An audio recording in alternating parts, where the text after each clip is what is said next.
Marshall amps have undergone a lot of changes over the years, but there's one thing that really hasn't changed. Hi, I'm Steve. Welcome to my studio. Every few years, Marshall Amplification releases a new design or two. Usually that's to meet the ever-changing needs of the modern guitarist. This is actually the business model that Marshall was built on, and it's why they've been so successful. Most of us know the history of how Marshall came to be, so I won't rehash that here. Suffice it to say, over the years, guitarists have wanted more of two things: volume and drive. Marshall answered the first when they began designing 50 and 100-watt amps. There's a reason Jim Marshall was known as the father of loud. Then in the 1970s, it became fairly common to modify the preamp to add another gain stage to achieve more overdrive. Marshall answered this with the 2203 and the 2204 by adding another gain stage, and this built the foundation for what became the JCM 800 line. This trend for more drive continued through to the 2205/2210 models of the JCM 800, and then to the Jubilee, the JCM 900, the JMP1 preamp, the JCM 2000 line, and then the JVM line, as well as some great sound and solid state offerings. The Vintage Modern is a little bit of a different kind of beast in that the philosophy behind this amp was to kind of reimagine the lineage and design a JTM 45 style amp, but with some more modern features. All that said, it's still very much a Marshall. But while overdrive and tone stack capabilities continue to evolve, one thing remained fairly consistent: that Marshall sound, and guitarists couldn't get enough of it. To demonstrate this, I'm going to play through a few of the Marshalls I have here in my studio, and I think you might be surprised at just how similar some of these can sound. Now, a quick disclaimer: I'm not attempting to show all the changes that Marshall amps have undergone over the years. I'm simply exploring how that root Marshall sound has remained fairly consistent. The amps I'm going to show today are the Studio Vintage 20, the Studio Classic 20, the Jubilee, my Voodoo Amps modified DSL 100 on the green channel, the Vintage Modern, and finally the JVM410H. I'm not going to max out the volume or the drive on any of these amps because somewhere in the middle is usually where the meat of the Marshall sound is. And on some of the more classic designs, cranking up the gain can tend to get a little bit flubby, as can the low end. I'll throw on some drive pedals in a little bit, but first I want to start with just the drive from the amps. I'm going through these speakers and those microphones.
So you can hear that while they all have some variations in tone and drive, they all have that certain thing, and that's the Marshall sound. Now, how I have the knobs set does play a part in the similarities, but only to a certain extent. On the Baby Plexi and the JCM 800, the tone controls have a little effect, but not nearly as much as on some of the newer designs. This, of course, changed with the Jubilee, which has a much more responsive tone stack, but I haven't dialed the amps in to sound similar. I just have them set as kind of a starting point for how I use each amp. Now, I should note that I am running a Boss GEQ7 with 200 hertz drop down, about a decibel, as well as an Xotic Effects EP booster with the drive knob all the way down and the internal dip switches set to no boost. I just like what this combination does to the sound and use it pretty much every time I plug into this rig. Now, here's the Plexi without it and with it, so you can hear it.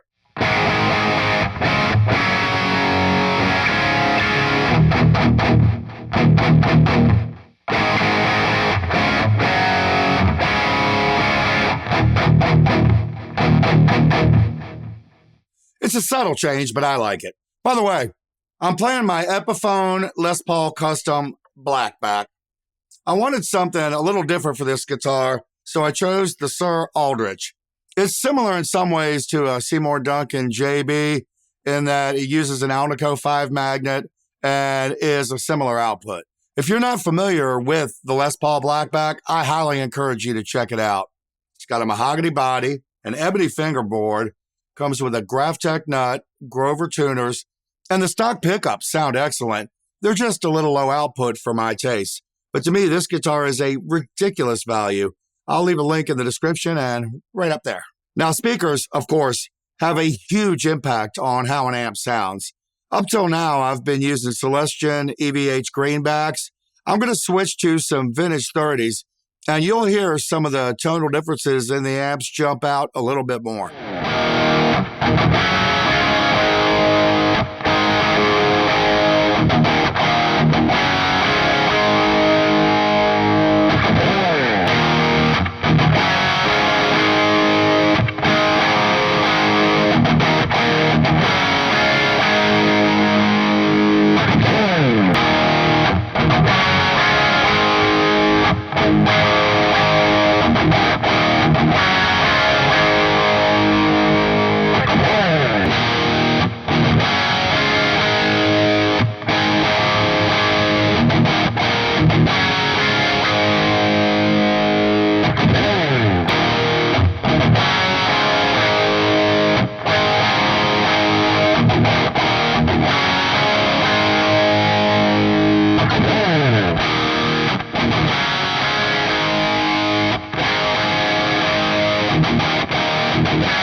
So here we can definitely hear the differences in the mid-range and in the high-end response, but they've all still got that Marshall thing happening.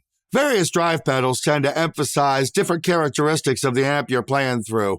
The Ibanez Tube Screamer first comes to my mind. It was extremely common to jack up the output level of a Tube Screamer into a Marshall, and the added drive and that trademark mid-hump of the Tube Screamer lends itself nicely to slamming the front end of a Marshall.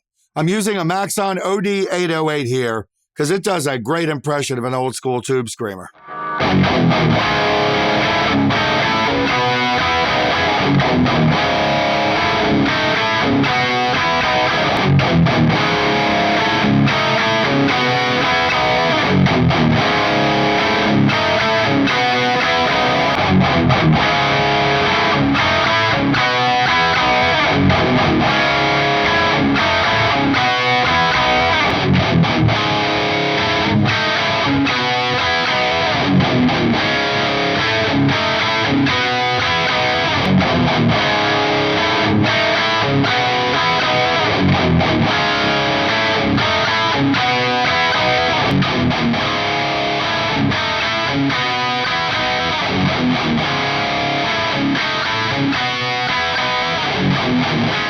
So here the differences become even more apparent.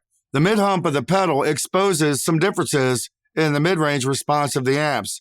They still have that Marshall sound, but now they're more like different flavors of the Marshall sound. And finally, I want to try a pedal that's kind of become my go-to here in my studio, the BB Preamp Boost from Xotic Effects. I've heard this described as kind of a Tube Screamer type of pedal with treble and bass controls. To me, it's just an overall great sound and drive pedal. I've got the tone control set right at noon. I've got the drive control all the way down and the output levels maxed. Let's hear how this sounds.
taste, this is the best sounding of the bunch on all the amps.